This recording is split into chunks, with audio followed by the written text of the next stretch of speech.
মিসির আলি হাসি মুখে বললেন, কি ব্যাপার, আজ খালি হাতে যে? আমার সিগারেট কোথায়? মুনির লজ্জিত ভঙ্গিতে হাসল। মিসির আলি বললেন, আজকালের মধ্যে না এলে আমি নিজেই উপস্থিত হতাম তোমার ওখানে। আমি কোথায় থাকি তা তো আপনি জানেন না। আগে জানতাম না, এখন জানি। শার্লক হোমসের মতো বুদ্ধি খাটিয়ে বের করেছি। শুনতে চাও? চাই। প্রথমে খোঁজ করলাম ইস্টার্ন মার্কেন্টাইলে। দেখা গেল এই নামে কোনো অফিস নেই। তুমি ভুল ইনফরমেশন দিয়েছিলে। ভুল দেইনি। আগে এই নামই ছিল, এখন নাম বদলেছে। যখন দেখলাম অফিস থেকে কোনো সাহায্য পাওয়া যাবে না, তখন পাড়ার ছোট ছোট পান বিড়ির দোকানগুলোতে খোঁজ করতে লাগলাম। কারণ তুমি সিগারেট খাও। এই সব দোকানগুলোতে তোমাকে একাধিকবার যেতে হবে। সিগারেট খাই কি করে বুঝলেন? আপনার সামনে তো কখনো সিগারেট খাইনি। তোমার পকেটে দেশলাই দেখেছি। তাছাড়া যে সিগারেট খায় সেই সাধারণত অন্যকে সিগারেট উপহার দেবার কথা ভাবে। দোকান থেকেই আমার খোঁজ পেলেন? হ্যাঁ। মুনির, তুমি চা খাবে? হ্যাঁ, খাবো। তুমি কথায় কথায় স্যার বললো। আজ এখন পর্যন্ত একবারও বলনি। কারণটা কি? স্যার, আমি চা খাবো। মিসির আলি উচ্চস্বরে হেসে উঠলেন। তার মনে হলো ছেলেটি বেশ রসিক এবং সে সহজ হতে শুরু করেছে। যত সহজ হবে ততই তার জন্য ভালো। প্রচুর তথ্য তার দরকার। তথ্য ছাড়া এগুবার কোনো পথ নেই। তিনি নিজে কোনো তথ্য সংগ্রহ করতে পারছেন না। ছেলেটির উপরই তাকে নির্ভর করতে হবে। আজ আমাকে কিছু বলবে মনে হচ্ছে। জি, বলবো। বাতি নেভাতে হবে? না। মুনির খুব সহজ ভঙ্গিতে নিজাম সাহেবের বাড়ির ঘটনার কথা বলল। কেমন করে হঠাৎ পট পরিবর্তন হলো, সে সময় তার অনুভূতি কি ছিল, সবই সুন্দর করে গুছিয়ে বলল। শিশুটির দেয়ালে টাঙান ছবিটির কথা, তার পানি চাইবার কথা কিছুই বাদ দিল না। মিসির আলি একটি প্রশ্নও করলেন না। সমস্ত বর্ণনাটা শুনলেন চোখ বন্ধ করে। একবারও তাকালেন না। তোমার বলা শেষ হয়েছে? জি। তোমার বর্ণনা থেকেই মনে হচ্ছিল বিনু মেয়েটি তোমাকে অভিভূত করেছে। রূপবতী কিশোরী মেয়ে। তার সহজ সরল ব্যবহার, তার যত্ন, এই সব তোমাকে মুগ্ধ করেছে, তাই না? জি। তুমি প্রবলভাবে মেয়েটিকে কামনা করেছ, সেই সঙ্গে তার প্রতি তীব্র আকর্ষণ বোধ করেছ। এই প্রচণ্ড কামনা বা প্রবল আকর্ষণের কারণে তোমার মধ্যে বিভ্রম সৃষ্টি হয়েছে, যার জন্যে মেয়েটিকে তুমি দেখেছ তোমার স্ত্রী হিসেবে। পুরোটাই তোমার কল্পনা, ডে ড্রিমিং, এক ধরনের ইচ্ছে পূরণ স্বপ্ন। হতে পারে। আগেরবার তুমি একটি চিঠি নিয়ে এসেছিলে, এবার কিছু আনোনি? না। আবার যদি কখনো এরকম হয়, একটা জিনিস মনে রাখবে, কিছু একটা হাতে নেবে। খবরের কাগজ হলে খুব ভালো হয়। খবরের কাগজ দিয়ে কি করবেন? খবরের কাগজে একটা তারিখ থাকে, এই তারিখটা দেখব। তুমি তোমার অন্য একটা জীবনের কথা বলছো। মনে হচ্ছে দুটো জীবন পাশাপাশি চলছে। সেই জীবনের সময় এবং এই জীবনের সময়ও কি পাশাপাশি? তার মানে আপনি কি আমার কথা বিশ্বাস করছেন? না, করছি না। আবার পুরোপুরি অবিশ্বাসও করতে পারছি না। কিছু একটা দাঁড় করাতে হলে আমার প্রচুর তথ্য দরকার। সেই সব তথ্য আমার হাতে নেই। তবে তুমি যে গল্প বলছো তার কাছাকাছি গল্প বিভিন্ন উপকথায় চালু আছে। তাই নাকি? হ্যাঁ। শুধু একটা কথা বলি তোমাকে। এক লোক পুকুরে গোসল করতে নেমেছে। প্রচণ্ড ক্ষুধার্ত। গোসল শেষ করে বাসায় গিয়ে খাবে। পানিতে ডুব দিয়ে যেই উঠলো অমনি সে দেখে সবকিছু কেমন অন্যরকম লাগছে, সব অচেনা। সে নিজের দিকে তাকিয়ে দেখল সে নিজেও বদলে গেছে। সে এখন আর পুরুষ নয়, রূপবতী এক যুবতী। সে কাঁপতে কাঁপতে পানি ছেড়ে উঠে এসলো। এক সওদাগর তখন তাকে দেখতে পেয়ে সঙ্গে নিয়ে নিল। সওদাগরের সঙ্গে তার বিয়ে হলো, 4টি ছেলে মেয়েও হলো। তারপর একদিন দুপুরে সে সবাইকে নিয়ে গোসল করতে এসেছে। পানিতে ডুব দিয়ে ওঠা মাত্র দেখল তার পরিচিত জগতে উঠে এসেছে। আবার সে পুরুষ। সে দ্রুত তার বাড়িতে গেল। স্ত্রী ভাত বেড়ে অপেক্ষা করছে। লোকটির মন গভীরভাবে আচ্ছন্ন বিষাদে। বারবার 4টি পুত্র-কন্যার কথা তার মনে পড়ছে। ওরা কোথায় আছে, কি করছে, কে জানে। হয়তো ব্যাকুল হয়ে মাকে খুঁজছে। মুনির বলল, এটা তো উপকথা, সত্যি নয়। তা ঠিক, তবে সব গল্পের পিছনেই এই ধরনের সত্যি ব্যাপার থাকে। এর পেছনেও কিছু না কিছু থাকতে পারে। আমি এই জাতীয় সব গল্প জোগাড় করেছি। প্যারালাল ওয়ার্ল্ড জাতীয় যত বই পাচ্ছি পড়ছি। মুনির ছোট্ট করে নিঃশ্বাস ফেলল। মিসির আলি বললেন, তুমি তোমার স্ত্রী হিসেবে যে মেয়েটিকে দেখেছ, তার বয়স কি ফ্রক পরা মেয়েটির চেয়ে বেশি মনে হচ্ছিল? হ্যাঁ, হচ্ছিল। তোমার শোবার ঘরের জানালার পর্দা ছিল? হ্যাঁ, ছিল। পর্দার রং মনে আছে? জি না। ঘরের বিছানায় যে চাদর ছিল তার রং কি? আমার মনে নেই। তাহলে ব্যাপারটা স্বপ্ন হবারই সম্ভাবনা বেশি, কারণ শুধু স্বপ্ন দৃশ্যগুলোই হয় সাদা কালো। আমি কিন্তু দেখেছি ওই মেয়েটির পরনে নীল রঙের শাড়ি ছিল। নিজাম সাহেবের মেয়েটির পরনে নিশ্চয়ই কিছু ছিল, যে কারণে তুমি ভাবছো তোমার স্বপ্নে দেখা স্ত্রীর গায়ের শাড়িটির রং নীল। মুনির চুপ করে রইল। মিসির আলি বললেন, নিজাম সাহেবের মেয়েটির গায়ে কি ছিল? ফ্রক বা কামিজ জাতীয় কিছু। তার রং কি ছিল? নীল। মিসির আলি অল্প হাসলেন। পর মুহূর্তেই গম্ভীর হয়ে বললেন, তোমার এই নিয়ে দুবার বিচিত্র অভিজ্ঞতা হলো। দুবারই তুমি ছিলে ক্লান্ত, বিরক্ত, হতাশ, তাই না? জি। এখন থেকে মাঝে মাঝে চেষ্টা করে দেখবে নিজে থেকে ওই জগতে যেতে পারো কিনা। যখন একা একা থাকবে তখন চেষ্টা করবে, ওই জগতে যেতে চাইবে, ইচ্ছাশক্তির প্রয়োগ করবে। জি আচ্ছা। কোনো একজন ভালো নিউরোলজিস্টকে দিয়েও তোমার ব্রেইনের ওয়েবগুলো পরীক্ষা করতে চাই। আমি প্রফেসর আসগর নামে এক নিউরোলজিস্টের সঙ্গে কথাও বলে রেখেছি। তুমি কি কাল বিকেল 5টায় আমার কাছে একবার আসতে পারবে? পারবো, কিন্তু স্যার, নিউরোলজিস্ট তো অনেক টাকা নেবে। সেটা নিয়ে তোমাকে ভাবতে হবে না। মিসির আলির সে রাতেই ভালো ঘুম হলো না। ভয়ঙ্কর একটা স্বপ্ন দেখতে তার রাত 3টায় ঘুম ভেঙে গেল। বাকি রাতটা জেগে কাটাতে হলো। স্বপ্ন দৃশ্য নিয়েও প্রচুর চিন্তা করলেন। অবদমিত কামনাই স্বপ্নে উপস্থিত হয়। ব্যাখ্যা সহজ এবং চমৎকার, কিন্তু তবুও কোথাও যেন একটা ফাঁক আছে। কিছু একটা বাকি থেকে যায়।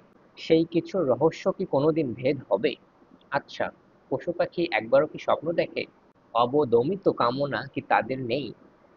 পশুদের স্বপ্ন কেমন হয়? স্বপ্ন দেখবার সময় মানুষের চোখের পাতা কাঁপতে থাকে। বৈজ্ঞানিক পরিভাষায় তাকে বলে র্যাপিড আই মুভমেন্ট, REM।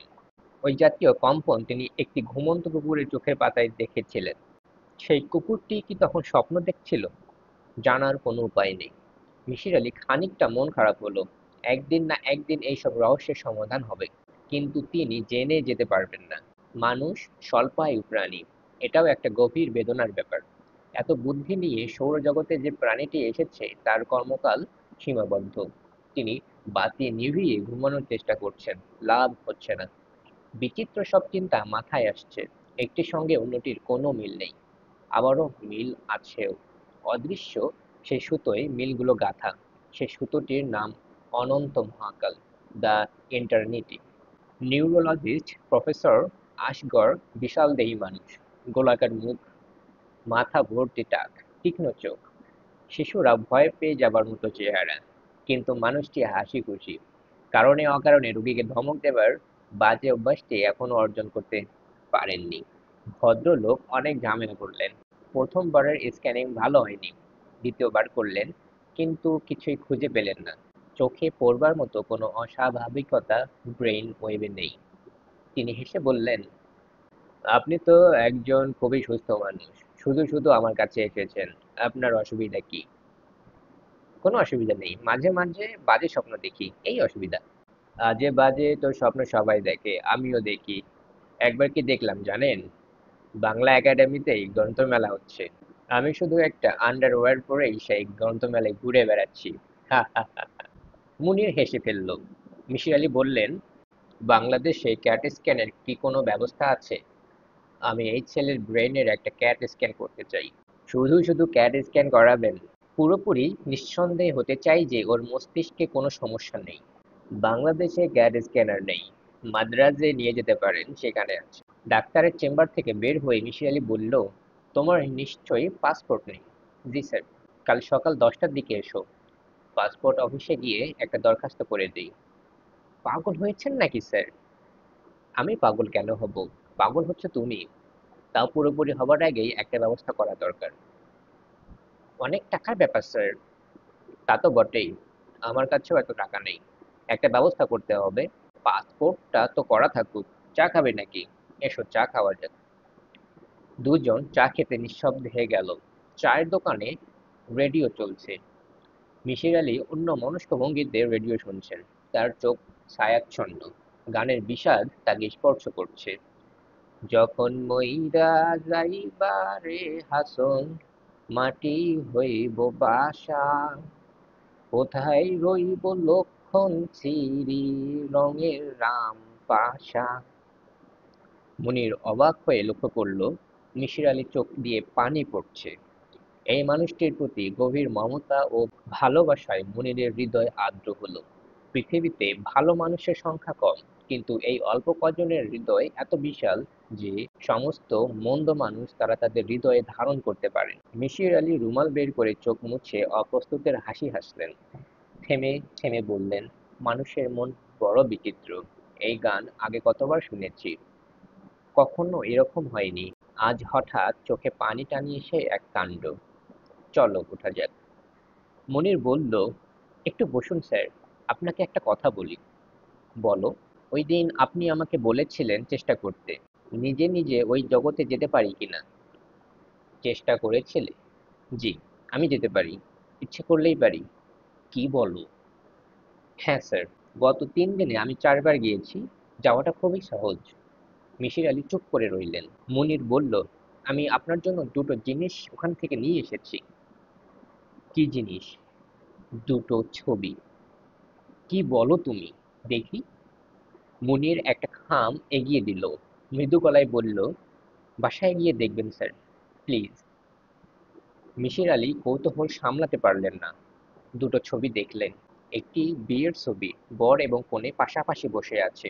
তাদের ঘিরে আছে আত্মীয় স্বজন। বর মুনির, কনে নিশ্চয়ই বীরু নামের মেয়েটি। অন্যটি স্বামী স্ত্রীর ছবি। ওদের কোলে ফুটফুটে একটি শিশু। ছবির উল্টো পিঠে লেখা, আমাদের টগর মণি। বয়স 1 বছর। মুনির বলল, এ আমার ছেলে, 4 বছর বয়সে মারা যায়। নিউমোনিয়া হয়েছিল। ডাক্তাররা উল্টোপাল্টা চিকিৎসা করেছেন। বলতে বলতে মুনিরের গলা আর্দ্র হয়ে গেল। মিসির আলি দীর্ঘ সময় মুনিরের দিকে তাকিয়ে রইলেন। কোনো খবরের কাগজ আনোনি? জি না স্যার। কিছু আনার কথা তখন মনে থাকে না। ছবিগুলো কেমন করে চলে এসেছে আমি জানি না। ছবিগুলো হাতে নিয়ে দেখলাম, হঠাৎ ঘোর কেটে গেল। আমি দেখি আমার ঘরে বসে আছি, আমার হাতে দুটো ছবি। চলো রাস্তায় কিছুক্ষণ হাঁটি। চলুন। তারা দুজন উদ্দেশ্যহীন ভঙ্গিতে সন্ধ্যা নামার আগ পর্যন্ত হেঁটে বেড়ালো। কারো মুখে কোনো কথা নেই। মিসির আলির মুখ চিন্তায় ক্লিষ্ট। একসময় তিনি বললেন, তুমি তুমি কি এরপরেও নিজাম সাহেবের বাসায় গিয়েছিলে? জি না স্যার। চলো আজ যাওয়া যাক। কেন? এমনি যাব। দেখবো, কথা বলবো। ভয় নেই, ছবির কথা কিছু বলবো না। আমার যেতে ইচ্ছে করছে না স্যার। বেশ, তুমি না গেলে। কিভাবে যেতে হয় আমাকে বলো, আমি একাই যাব। স্যার, স্যার, আমি চাই না ওই মেয়েটি ছবি সম্পর্কে কিছু জানুক। ও কিছুই জানবে না। মুনির খুব অনিচ্ছার সঙ্গে ঠিকানাটা বলল। তাকে দেখে মনে হচ্ছে সে খুবই অস্বস্তি বোধ করছে। স্যার, যাই। আচ্ছা, দেখা হবে। মুনির ঘর থেকে বের হয়েও বেশ কিছু সময় বারান্দায় দাঁড়িয়ে রইল।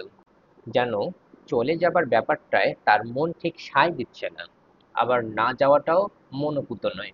মিসির আলি দীর্ঘ নিঃশ্বাস ফেললেন। মনে মনে বললেন, অদ্ভুত মানব জীবন।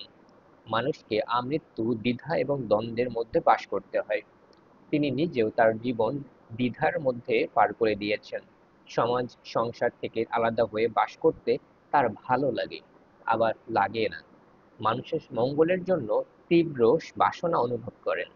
একজন মমতাময়ী স্ত্রী, কয়েকটি হাসিমুখী শিশুর মাঝখানে নিজেকে কল্পনা করতে ভালো লাগে। আবার পর মুহূর্তে মনে পড়ে, এই তো বেশ আছি।